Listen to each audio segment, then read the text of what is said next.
Hello and welcome to the Raj academy YouTube channel. और आज इस वीडियो में हम लोग देखेंगे 20 मार्च के करंट अफेयर्स को। ठीक है, बहुत ही इंपॉर्टेंट करंट अफेयर्स हम लोग देखने वाले हैं और बिल्कुल माइंड मैप के थ्रू देखने वाले। कोई भी चीज़ आपको बर्डन टाइप का नहीं लगेगा और 50-60 पेज 100 पेज का डेली का करंट अफेयर्स नहीं होगा। बिल्कुल 10 पेज का होगा लेकिन कंटेंट 100 पेज के बराबर होगा। ठीक है, और आपके माइंड में भी इजिली जाएगा। टू द पॉइंट हर चीज होगा। तो चलिए हम शुरू करते हैं आज के करंट अफेयर्स को। अगर आपको वीडियो अच्छे लगते हैं तो चैनल को सब्सक्राइब करके बेल आइकन को दबाइए ताकि आने वाले सभी वीडियो को नोटिफिकेशन आपको मिलते रहे। तो क्वेश्चन नंबर 1 देख लेते हैं। सबसे पहले हम लोग बिहार स्पेशल का एक क्वेश्चन देख लेते हैं। तो बिहार स्पेशल का जो आज फर्स्ट क्वेश्चन है वह है कि हाल ही में प्रधानमंत्री नरेंद्र मोदी ने किस देश के प्रधानमंत्री को बिहार का प्रसिद्ध मखाना भेंट किया है। बिहार का जो प्रसिद्ध मखाना है यह किस देश के प्रधानमंत्री को भेंट किया गया नरेंद्र मोदी के द्वारा। तो ये मॉरिशस के प्रधानमंत्री को। ऑप्शन बी यहाँ पे राइट आंसर हो जाएगा। आपको पता है प्रधानमंत्री नरेंद्र मोदी अभी मॉरिशस की यात्रा पे थे, तो वहां पे इन्होंने जो है वह उनके जो प्रधानमंत्री है राम गुलाम नाम है उनका, तो उनको हम बिहार का मखाना भेंट किया और बोले कि ये हेल्थ के लिए अच्छा होता है, बिल्कुल खाइए, बिहार में बहुत प्रोडक्शन होता है, ये सब चीज उन्होंने बोला। उसका वीडियो भी वायरल हुआ है तो आप लोग इंटरनेट पे देख सकते हैं। तो ऑप्शन बी राइट आंसर हो जाएगा। नेक्स्ट क्वेश्चन देख लेते हैं। अब यहाँ से हम लोग डिटेल में करेंगे। नेक्स्ट क्वेश्चन है कि भारतीय मूल के नासा अंतरिक्ष यात्री सुनीता विलियमसन हाल ही में कितने महीने की लंबे अंतरिक्ष मिशन के बाद सुरक्षित रूप से पृथ्वी पे लौटी है। सुनीता विलियमसन भारतीय मूल की नागरिक है। ठीक है, ऐसे इनका जन्म तो यूएसए में हुआ था। इनके पिताजी जो थे वह अहमदाबाद गुजरात के रहने वाले थे। ठीक है, अहमदाबाद गुजरात के रहने वाले थे। ओके, तो जो सुनीता विलियमसन है ये नासा के एस्ट्रोनॉट्स है और इन्होंने 8 दिन के मिशन पे आईएसएस यानी इंटरनेशनल स्पेस स्टेशन में गए थे। वहां से क्या हुआ कि जब इनको वापस आना था 8 दिन बाद, तो जो इनका यान था, ठीक है, उस यान का थ्रस्टर में प्रॉब्लम हो गया और हीलियम का रिसाव हो गया था। किस गैस का? हीलियम का रिसाव हो गया था। हीलियम का यूज कहाँ होता है?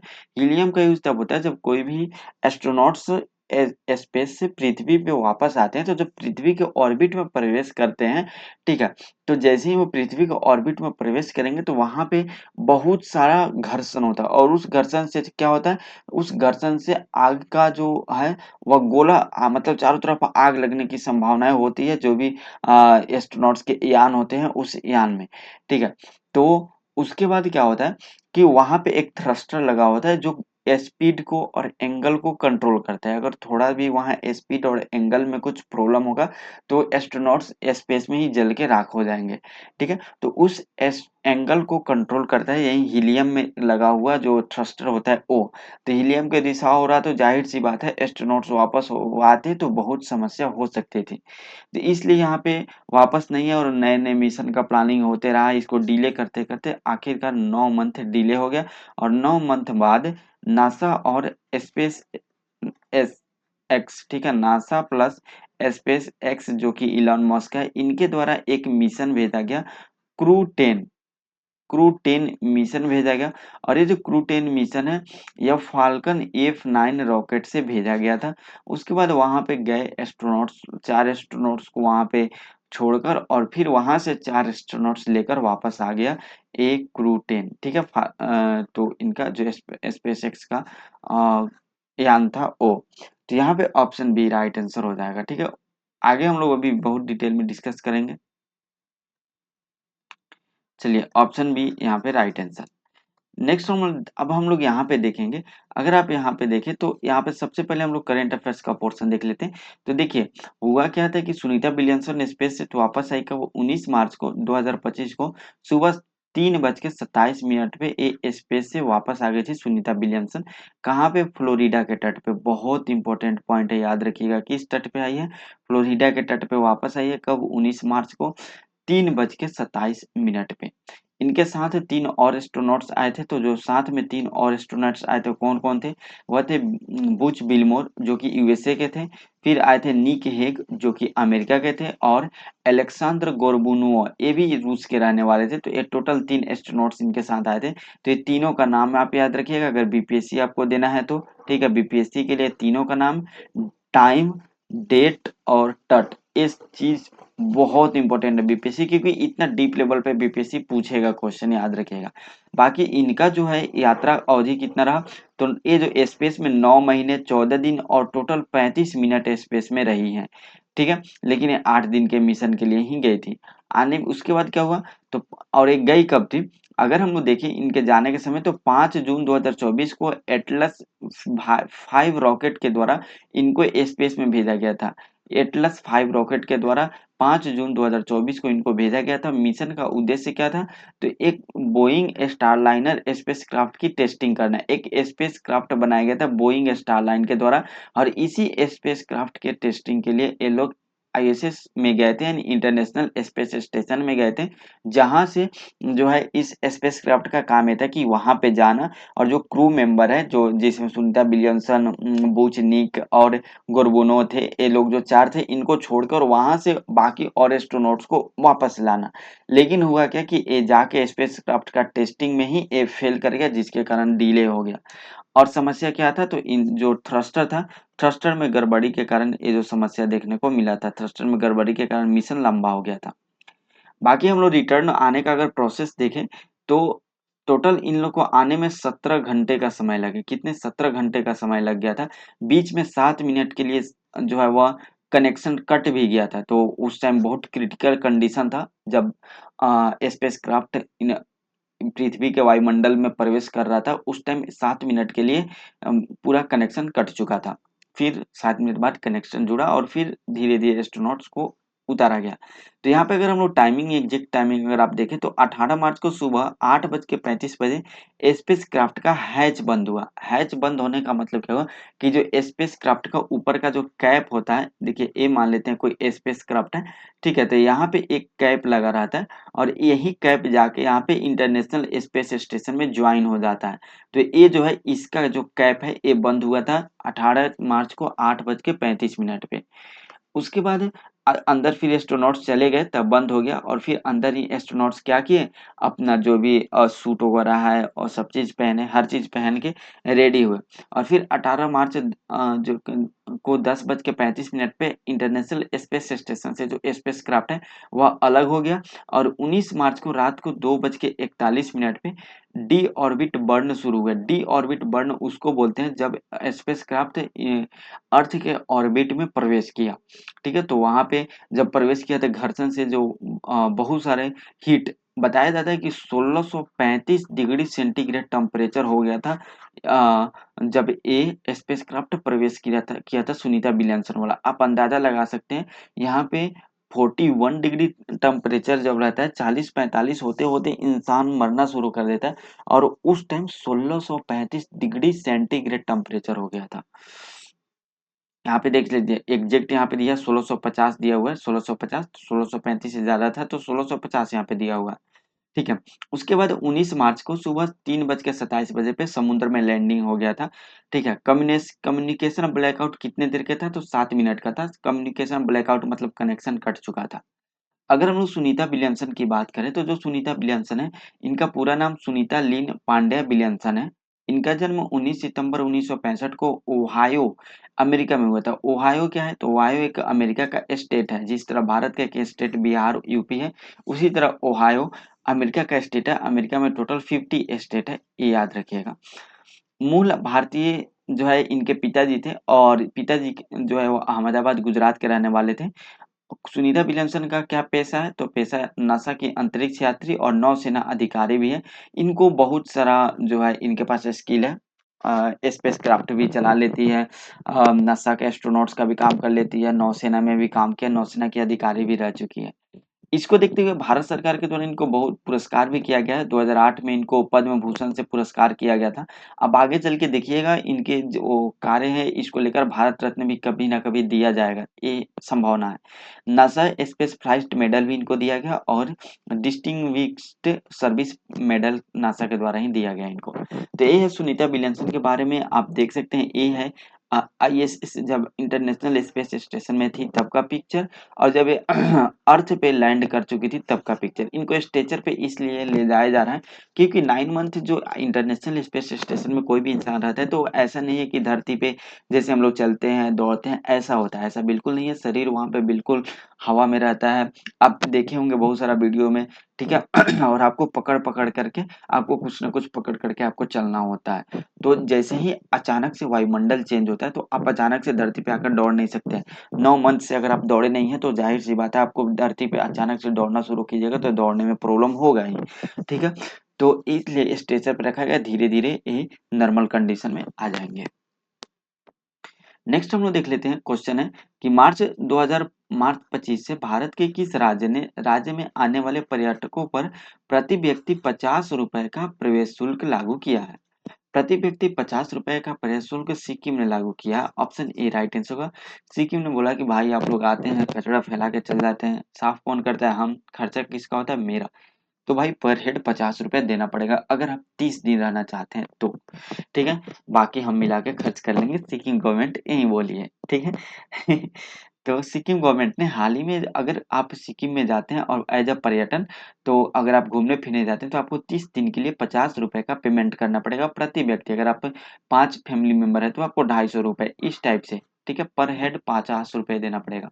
और ये जो नया नियम जो है, यह अगर आप 50 रुपए देते हैं तो 30 दिन रहना पड़ेगा। अगर फिर से आपको 30 दिन रहना है तो फिर से आपको 50 रुपए देना पड़ेगा। यानी 30 दिन का वैलिडिटी रहेगा 50 रुपए में, ठीक है। और अगर जो है वह 5 साल से कम उम्र के बच्चे हैं, अगर आप सरकारी अधिकारी हैं तो आपको यहाँ पे छूट दिया जाएगा, ठीक है। आधिकारिक ड्यूटी पर अगर आप हैं, जैसे मान लेते हैं कि आपको सिक्किम में जॉब लग गया, गवर्नमेंट जॉब, तो आप तो वहाँ पे आपको बहुत दिन रहना पड़ेगा तो उसमें आपको नहीं देना पड़ेगा। केवल पर्यटन के लिए अगर आप घूमने आए हैं, अगर आप किसी भी स्टेट का सरकारी अधिकारी हैं और आप घूमने जा रहे हैं 30 दिन के लिए, तब आपको देना पड़ेगा 50 रुपए। लेकिन वहां पे जॉब करने जा रहे हैं तो आपको 50 रुपए नहीं देना पड़ेगा। और इसका वसूली कौन करेगा? इसका वसूली करने का जिम्मेदारी दिया गया होटलों के द्वारा। जहाँ पे आप ठहरेंगे वो होटल आपसे 50 रुपए शुल्क लेंगे, और वो होटल हर सप्ताह में, जो पर्यटन विभाग है सिक्किम का, हर सप्ताह में सिक्किम का जो पर्यटन विभाग के खाते में जाकर वो लोग बैंक के थ्रू जमा कर देंगे, ठीक है। ये जो नियम है सिक्किम पर्यटन व्यापार पंजीकरण नियम 2025 के तहत इसको लागू किया गया है। बाकी ये देख सकते हैं यहाँ पे सिक्किम स्थित है, यहाँ पे सिक्किम स्थित है भारत के मैप में, यहाँ पे सिक्किम है। सिक्किम जो है वो किस किस देश के साथ बॉर्डर शेयर करता है? इधर चाइना के साथ, इधर नेपाल के साथ और इधर भूटान के साथ, 3 देश के साथ बॉर्डर शेयर करता है सिक्किम। और सिक्किम की राजधानी कहाँ स्थित है? सिक्किम की राजधानी गंगटोक है। यहाँ के राज्यपाल ओम प्रकाश माथुर है। मुख्यमंत्री प्रेम सिंह तमांग है। लोकसभा का एक सीट है और राज्यसभा का भी एक ही सीट है यहाँ पे। जनसंख्या के आधार पर भारत का सबसे कम आबादी वाला राज्य सिक्किम ही है, ठीक है। और सबसे ऊंचा पर्वत कंचनजंगा है, जो कि दुनिया की तीसरी सबसे ऊंची चोटी है कंचनजंगा, ठीक है। पहली माउंट एवरेस्ट है, दूसरी जो है वह केटू यानी गाडविन आस्टीन है, और तीसरे नंबर पे कंचनजंगा है, ठीक है।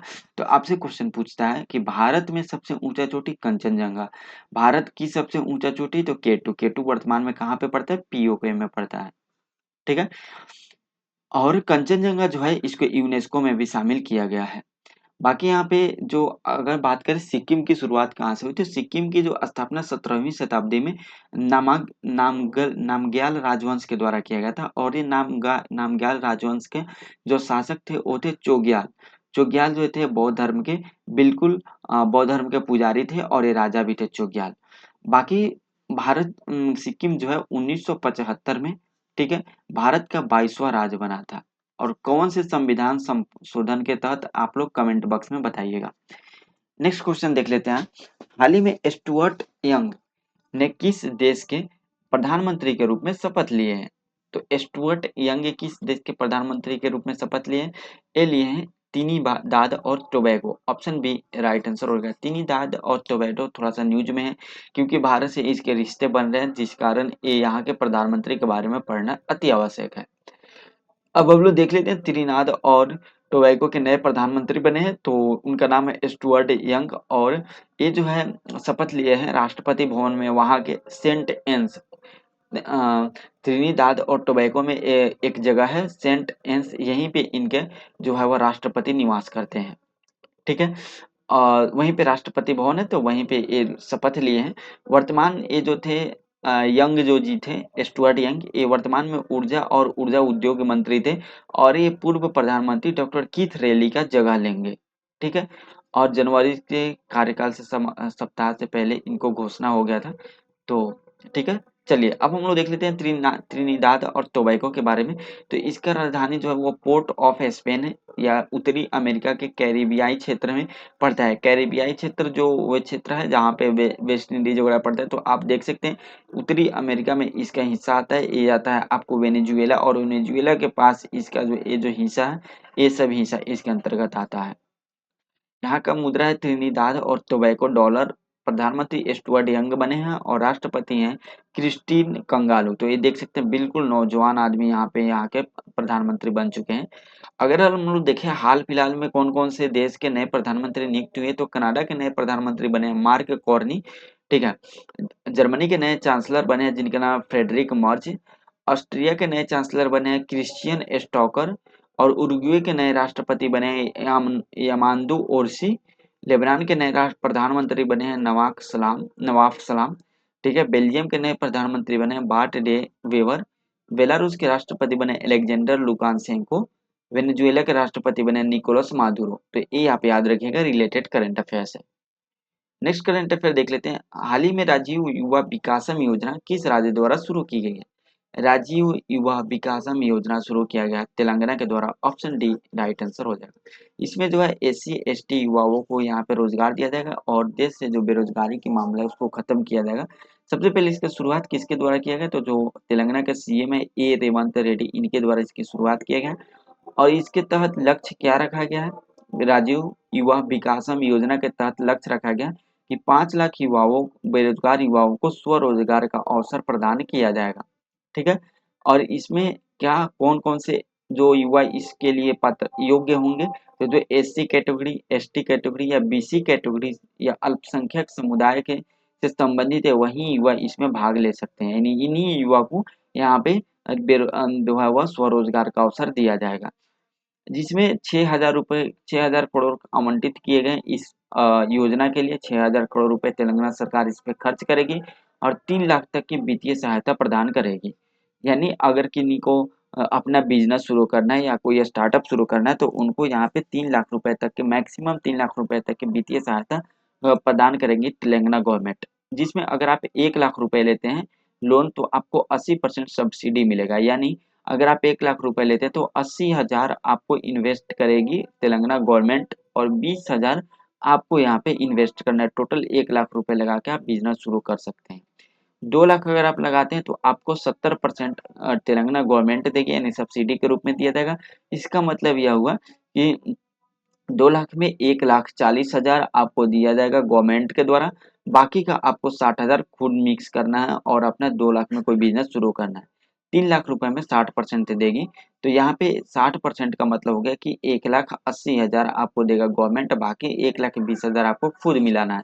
और ऐसे सब्सिडी दिया जाएगा राजीव युवा विकासम योजना के तहत। बाकी यहाँ पे जो ऋण की स्वीकृति होगी वो 2 जून, यानी जो तेलंगाना दिवस मनाते हैं तो उस दिन से शुरू होगा। और तेलंगाना 2 जून 2014 को आंध्र प्रदेश से अलग हुआ था। तेलंगाना की राजधानी हैदराबाद है। मुख्यमंत्री वर्तमान में ए रेवंत रेड्डी और वहाँ के वर्तमान राज्यपाल श्री जिष्णु देव वर्मा जी हैं। वहाँ पे बेनालू और बथुकम्बा उदागी ये सब प्रमुख त्योहार मनाया जाता है। ठीक है, तो ये याद रखिएगा। हाल ही में हैदराबाद में नो योर आर्मी एक मेला का आयोजन किया गया, जिसके तहत हमारे जो देश के वीर जवान हैं उनका उपलब्धि को यहाँ पे, वीरता के बारे में यहाँ पे बताया गया है। ठीक है, तो याद रखिएगा। चलिए नेक्स्ट हम लोग देख लेते हैं महाराष्ट्र के किस शहर में मुख्यमंत्री देवेंद्र फडणवीस ने छत्रपति शिवाजी महाराज के पहले मंदिर का उद्घाटन किया है? छत्रपति शिवाजी महाराज के पहले मंदिर का उद्घाटन कहाँ पे किया गया है? ये किया गया है भिवंडी। भिवंडी महाराष्ट्र का एक जगह है। ऑप्शन डी यहाँ पे राइट आंसर हो जाएगा। तो भिवंडी कहाँ स्थित है? थाने जिले में स्थित है। तो भिवंडी में इसकी शुरुआत की गई है। अगर आप देखेंगे यहाँ पे सभी डिटेल हमने ऐड किया, तो आप देखेंगे यहाँ पे, तो ये जो है शिवाजी की जयंती पे इसका उद्घाटन किया जाएगा।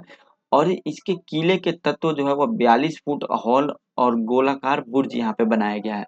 इसका मतलब ये होगा कि एक बिल्कुल पुराने किले के डिजाइन में बनाया गया है, जिसमें 42 फुट लंबा हॉल बनाया गया है, गोलाकार बुर्ज बनाया गया है इस तरीके से, ताकि जो है वह भव्य देखने में लगे।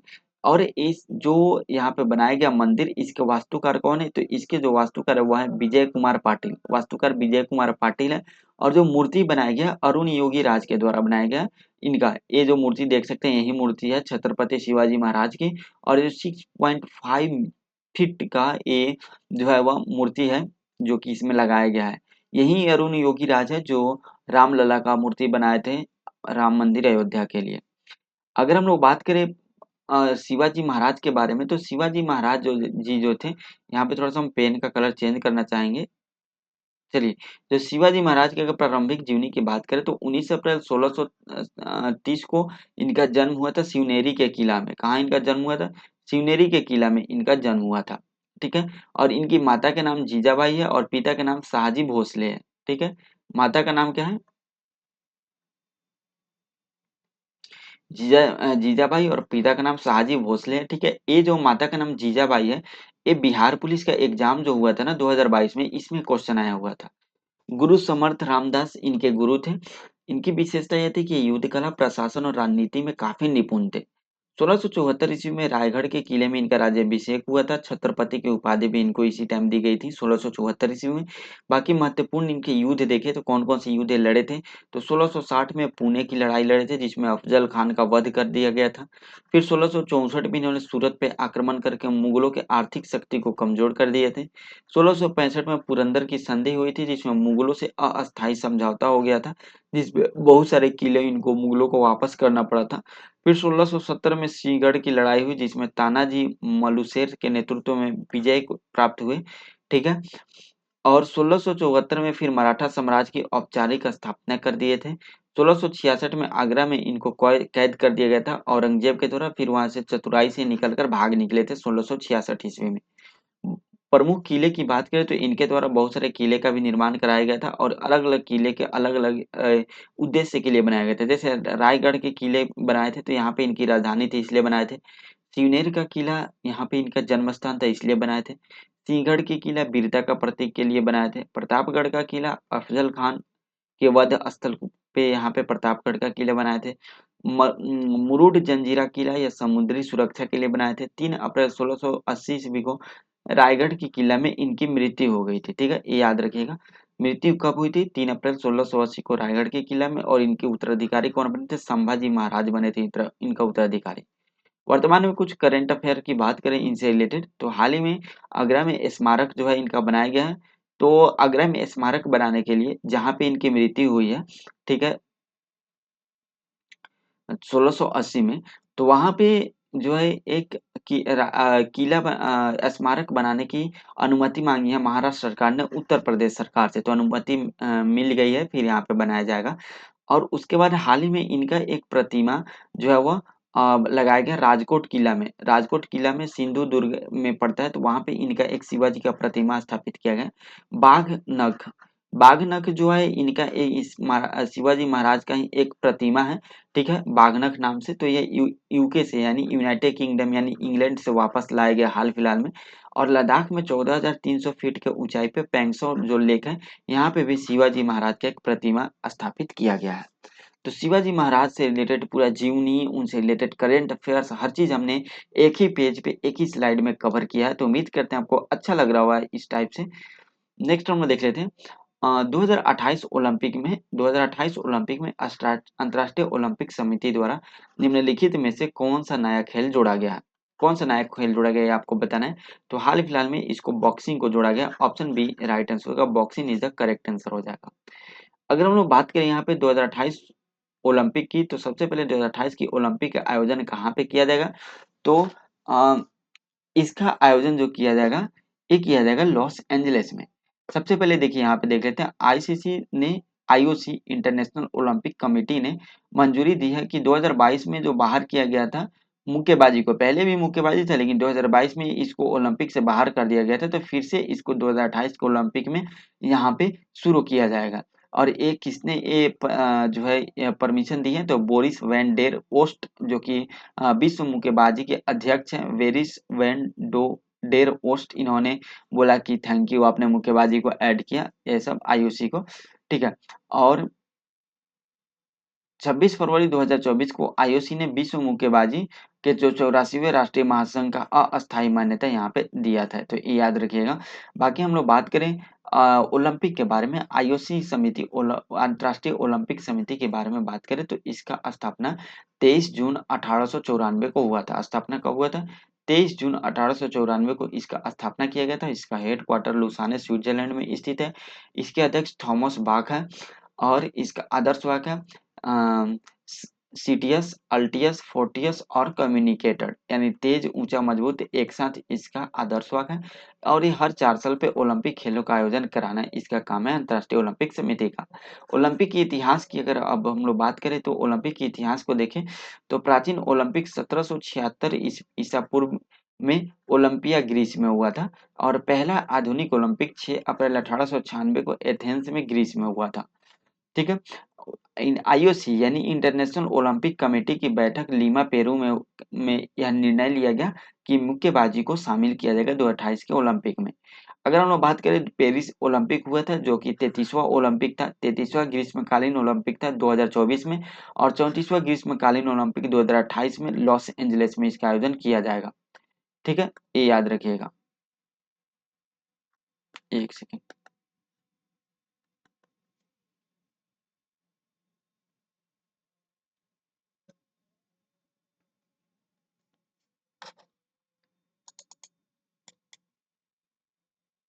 ठीक है, ये थोड़ा सा वो एक ऑप्शन ऑन हो गया था। चलिए, फिर तो यहाँ पे ये जो है और नेक्स्ट अगर हम लोग देखें ओलंपिक का आगामी खेल के बारे में तो 2024 तो हो चुका है पेरिस में, पेरिस फ्रांस में हो चुका है जिसमें भारत ने टोटल 6 पदक जीते थे। तो आगे हम लोग डिस्कस करेंगे भारत के पूरे पदक को। ठीक है, जो एक मिलान कार्टियस इटली के रहने 2026 में एक शीतकालीन ओलंपिक होगा और ये शीतकालीन ओलंपिक मिलान कार्टिना में इटली में किया जाएगा इसका आयोजन।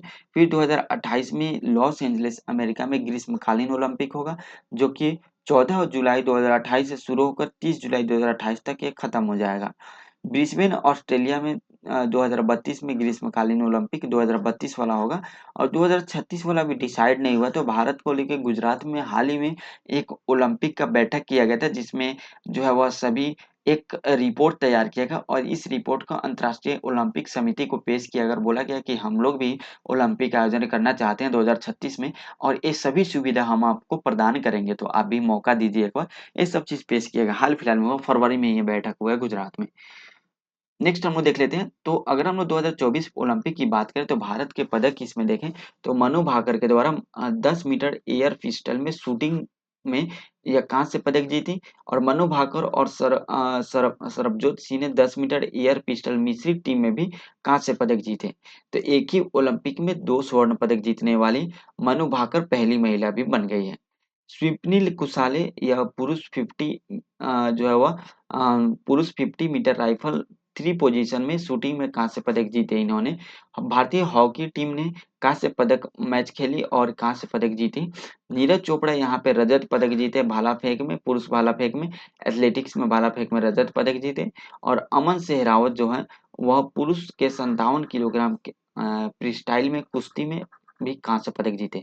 तो टोटल भारत ने 6 पदक जीता जिसमें से 1 2 3 4 5 पदक जो है कांस्य पदक और एक रजत पदक है। इस बार हम लोग एक भी गोल्ड नहीं ला पाए हैं। ठीक, तो आज का जो करंट अफेयर्स है हम यहीं पे समाप्त करते हैं। बिल्कुल आपको मजा आया होगा आज के करंट अफेयर्स में और आज के करंट अफेयर्स कैसा लगा आप लोग कमेंट करके जरूर बताइएगा। और काफी डिटेल हर चीज हमने ऐड किया है। तो मिलते हैं नेक्स्ट करंट अफेयर्स के साथ। आज की वीडियो में इतना ही, तब तक के लिए जय हिंद, जय भारत।